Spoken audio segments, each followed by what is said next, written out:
গরুর মাংসের ঝুরি তো আমরা সবাই সবসময় খেয়ে থাকি। আজকে দেখাবো কিভাবে মুরগির মাংসকেও ঝুরি করে খাওয়া যায়। আসসালামু আলাইকুম, রূপাস গ্যালারিতে তোমাদের সবাইকে স্বাগতম। তাহলে চলো দেখা যাক কিভাবে রেসিপিটা তৈরি করি।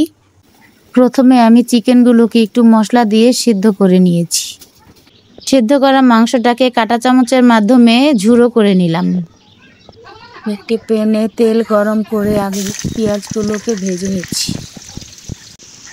সাথে পরিমাণ মতো লবণ দিয়ে দিলাম। পেঁয়াজগুলো ভাজা হয়ে এলে এখানে পরিমাণ মতো আদা রসুন বাটা দিয়ে দিলাম। মশলাগুলো দিয়ে দিলাম পরিমাণ মতো এবং ভালো করে নেড়ে চেড়ে নিলাম। মশলাগুলো কষানো হয়ে এলে এখানে পরিমাণ মতো পানি দিয়ে দেব এবং মশলাগুলোকে ভালোভাবে নেড়ে চেড়ে কষিয়ে নেব। কষানো হয়ে এলে এখানে জিরে গুঁড়ো, গরম মশলা গুঁড়ো ও তেজপাতা দিয়ে দেব। দিয়ে ভালো করে নেড়ে চেড়ে নিব।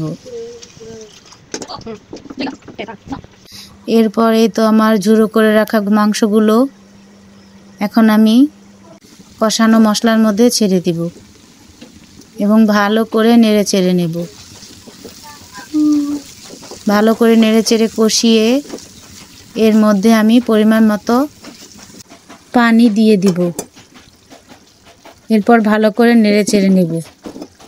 এখন ঢাকনা দিয়ে ঢেকে দেব এবং বেশ কিছুক্ষণ রান্না করব। এই তো আমার রান্না হয়ে এসেছে, একেবারে শুকনো হয়ে ঝুরো ঝুরো হয়ে গেছে। তো বন্ধুরা, এই তো আমার রান্না কমপ্লিট। আমার এই ভিডিওটি যদি তোমাদের ভালো লেগে থাকে তাহলে লাইক, কমেন্ট, শেয়ার করে জানিয়ে দিও। ধন্যবাদ।